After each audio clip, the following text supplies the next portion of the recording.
Station के लोग हैं वो मदारिस व मसाजिद और इदारों को तंग न करें। अलबत्ता जो हजरात नए इजाज़तनामा लेना चाहें वो कानून के मुताबिक इजाज़त लें। ममनुआ तंजीमों के नाम भी हुकूमत हर साल मुश्तहर करती है, इस साल भी कर सकती है। लिहाजा इस हवाले से भी हमारी सूबाई गवर्नमेंट के साथ तमाम मामलात तय हो चुके हैं।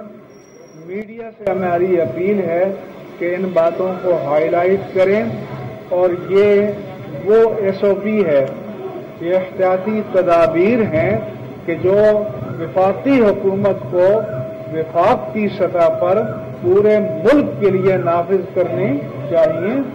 हम मुकम्मल ताउन करेंगे और अपने सोशल मीडिया पर भी इसकी तशहीर करेंगे ताकि सब लोगों को इसके बारे में मालूम हो जाए। इसके साथ साथ हम ये भी कहना चाहेंगे कि आप इज्तिमाई कुर्बानी को तरजीह दें और अगर लोग ये चाहते हैं कि उनकी कुर्बानियाँ शरीयत की शराइत के मुताबिक की जाएं तो मसाजिद को तरजीह दें, मदारिस को तरजीह दें, दीनी फलाही तंजीमों को तरजीह दें ताकि शरीयत की शराइत के मुताबिक कुर्बानी आपकी अदा हो सके। क्योंकि जो शरीयत दीनी तंजीमें हैं, चाहे फलाही हैं या समाजी हैं, कम अज़ कम वो इस बात का वो गारंटी करती हैं कि शरीयत के अहकाम की मुकम्मल पासदारी की जाए। जब मैं ये कहता हूँ कि इज्तिमाई कुर्बानी को तरजीह दी जाए, मदारिस को तरजीह दी जाए, तो ये मत समझें कि मैं अपने लिए कर रहा हूँ।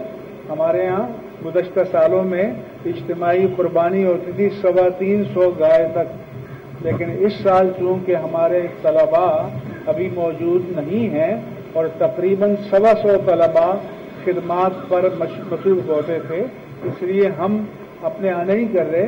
लेकिन इसके बावजूद मैं सबको कहता हूँ कि दीनी मदारिस को, दीनी जामियात को, मदारिस को, दीनी फलाही तंजीमों को तरजीह दें और इसके अलावा कोई और किसी समाजी फलाही रिफाही तंजीम को तरजीह देना चाहता है तो ये हर कुर्बानी करने वाले का अपना हक है। जबर नहीं होना चाहिए जैसे पहले कभी कराची में होता था। अल्लाह ताला का शुक्र अदा करें कि कराची शहर आज जबर से आज़ाद है, लोग इबादत करने में आज़ाद हैं और अपनी माली इबादत को अपनी मर्जी के मुताबिक दीनी मकासद के लिए देने में आज़ाद हैं। मैं ये भी कहूँगा कि लोग अज़राए करम खुद जाएं अपनी खाल कुर्बानी की खाल को लेकर और अहल और मुस्तहिक इदारों तक इसको पहुँचाएं। इसी तरह से गुज़श्ता चंद सालों से पता नहीं कोई इज्तिमाई साजिश है कि कुर्बानी की खालों की कीमतें गैर मामूली तौर पर इंतहाई कम कर दी गई हैं। यहाँ तक कि कुर्बानी के खालों के जमा करने पर जो मसारिफ आते हैं बमुश्किल ये उसको मीट करते हैं। लिहाजा जो हुकूमत के जिम्मेदार इदारे हैं वो ये हमें खोज लगाकर बताएं कि कॉकटेल तो नहीं बन गया इत्तेफाक राय करके कि भाई लोग मजबूर हैं देने के लिए, ये पेरिशेबल आइटम है तो जो मर्जी है कीमत लगाओ। उनको भी जुल्म नहीं करना चाहिए, जानबदारी से मार्केट वैल्यू के मुताबिक देना चाहिए। अब आप कोई सवाल करना चाहें तो कर सकते हैं और मुफ्ती मोहम्मद तकी उस्मानी साहब भी ऑनलाइन आपसे गुफ्तगू करेंगे, फिर हमारे मौलाना डॉक्टर आदिल खान साहब गुफ्तगू करेंगे। ये बताएंगे तो वादे ऐलान कर चुकी है कि मंडियां नहीं लगेगी क्योंकि कोरोना की वबा जो है वो फैलने का मज़ीद खतरा है, तो आप लोगों से किन बातों पर SOP के अलावा क्या मंडियों पर भी इत्तेफाक हुआ है? ये इस सब पर इत्तेफाक हो गया है और हुकूमत ने इस बात को तस्लीम कर लिया है कि मंडियां लगेंगी। सिर्फ यह है कि शहर के अंदर मंडियां न लगें بلکہ شہر کے باہر لگیں تاکہ اس کے بد اثرات جو ہیں اس سے ہماری شہری آبادیاں محفوظ رہیں اور کوئی وائرس پھیلنے کا خطرہ نہ ہو. اب کوئی چیز اختلافی نہیں ہے گورنمنٹ کے ساتھ.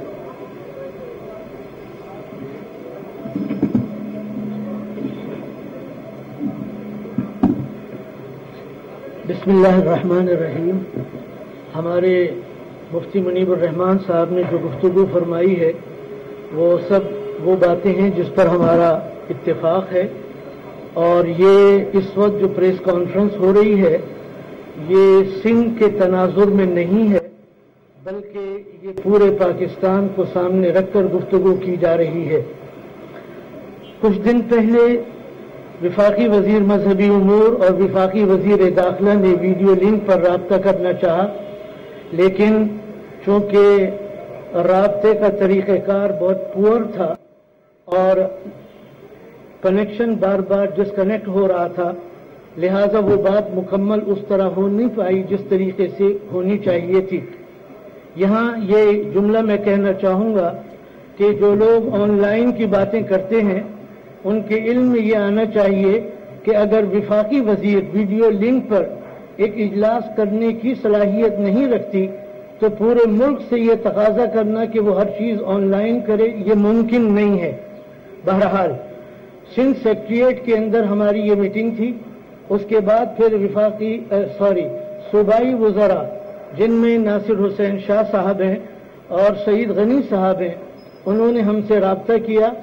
کئی ہماری نشستیں ہوئیں جن میں مفتی منیب الرحمان صاحب شامل تھے، مفتی تقی عثمانی صاحب شامل تھے، اور یہ ایس او پیز جو اس وقت آپ کے سامنے رکھی گئی ہیں یہ علماء کی تیار کردہ ہیں، اور ان تمام وہاں پہ ہم نے جو ہٹا دیے وہ بھی آپ کے سامنے رکھا. اس وقت صوبے کے مختلف اضلاع میں کل 214 متاثرہ علاقوں میں سمارٹ لاک ڈاؤن لگایا گیا ہے. ان متاثرہ علاقوں میں متاثرہ افراد کی تعداد 2410 ریکارڈ کی گئی ہے. اس طرح سمارٹ لاک ڈاؤن کی وجہ سے 8,05,877 افراد گھروں تک محدود ہے. وزیر اعلیٰ خیبر پختونخوا کی ہدایت پر چیف سیکرٹری خیبر پختونخوا ان سمارٹ لاک ڈاؤن والے علاقوں کے انتظامات کی خود نگرانی کر رہے ہیں. تو یہ میں نے آپ کو بتا دیا کہ جہاں سے ہم نے سمارٹ لاک ڈاؤن ہٹا دیا، اللہ کے فضل و کرم سے وہاں پہ بڑا اچھا ریزلٹ آ رہا ہے سمارٹ لاک ڈاؤن کے، اور جن علاقوں میں ابھی موجود ہیں یا جن میں ہم نے لگا دیا وہ بھی میں نے آپ کے سامنے رکھ دیا. اس طریقے سے ہمارے پاس اس وقت ایک فیصلہ ہماری حکومت نے کیا ہے جو خصوصی بچوں کے حوالے سے ہیں. Peshawar board of intermediate and secondary education کا بڑا اقدام خصوصی بچوں کے سیکنڈری اور ہائر سیکنڈری لیول کے آئندہ تعلیمی سیشن کے امتحانات پشاور بورڈ کے تحت ہم منعقد کرنے کا فیصلہ کیا گیا ہے. اس سے پہلے خصوصی بچوں کے امتحانات وفاقی بورڈ برائے انٹرمیڈیٹ اینڈ سیکنڈری ایجوکیشن کے زیر نگرانی ہو رہی تھی. اچھا، میں ابھی بات کروں گا اسپیشلی، ابھی میں سن رہا تھا مولانا فضل الرحمان نے ابھی ایک وہ پریس کانفرنس میں سن رہا تھا فاٹا کے حوالے سے، ایکس فاٹا کے حوالے سے انہوں نے باتیں کی اور دیگر بھی باتیں کی ہیں. 2-3 چیزیں میں جواب دینا چاہوں گا کہ جب ایکس فاٹا یعنی مرج ڈسٹرکٹ کی بات کی جاتی ہے، حیران میں ہوتا ہوں کہ پاکستان کی 72 سالہ تاریخ اٹھا کر دیکھ لے.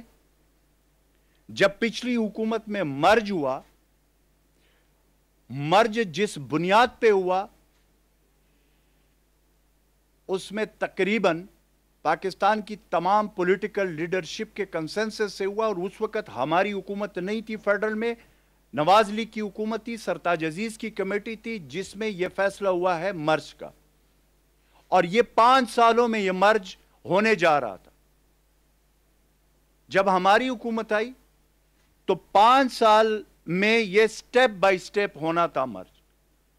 پشاور ہائی کورٹ نے جو انٹرم قانون بنا تھا اس کو سٹرائک ڈاؤن کیا. اس کے حوالے سے ہم اپیل میں گئے سپریم کورٹ میں. وہاں سپریم کورٹ میں فیصلہ ہوا کہ آج کے بعد وہ تمام قوانین جو خیبر پختونخوا کے मर्दान और पिशावर डिस्ट्रिक्ट में हैं वही सारे वहां पे अप्लाई होंगे। तो जो 5 साल का काम था, अल्हम्दुलिल्लाह प्राइम मिनिस्टर इमरान खान साहब की क़यादत में वज़ीर आला महमूद खान साहब ने वो 5 साल का काम हमने 15 महीने में करके दिखाया प्रैक्टिकली। ये बातें बड़ी आसान होती है। मैं फैक्ट्स एंड फिगर आपके सामने पेश करता हूं। पाकिस्तान की तारीख में पहला वज़ीर आज़म इमरान खान है जो तमाम ट्राइबल डिस्ट्रिक्ट में, एक कुरम डिस्ट्रिक्ट के अलावा, उसमें उनका प्रोग्राम पे, और फिर उसके बाद सूबाई इलेक्शन आ गए, क्योंकि इलेक्शन की वजह से उसका दौरा ना हो सका। बकाया तमाम 6 ट्राइबल डिस्ट्रिक्ट में प्राइम मिनिस्टर इमरान खान खुद गए, वहां पे खुद लोगों से मिले, खुद लोगों के महरूमिया, और फिर उसमें हमारे वज़ीर आला महमूद खान साहब तमाम डिस्ट्रिक्ट में खुद 1 दफा नहीं, 2 दफा नहीं, 6-6, 7-7, 8-8 दफा गए। पाकिस्तान की तारीख में वहां पे हमने पहली दफा सूबाई इलेक्शन कराया। इलेक्शन बजाते खुद सूबाई इलेक्शन वहां मर डिस्ट्रिक्ट में कराना एक बहुत बड़ा चैलेंज था, और ये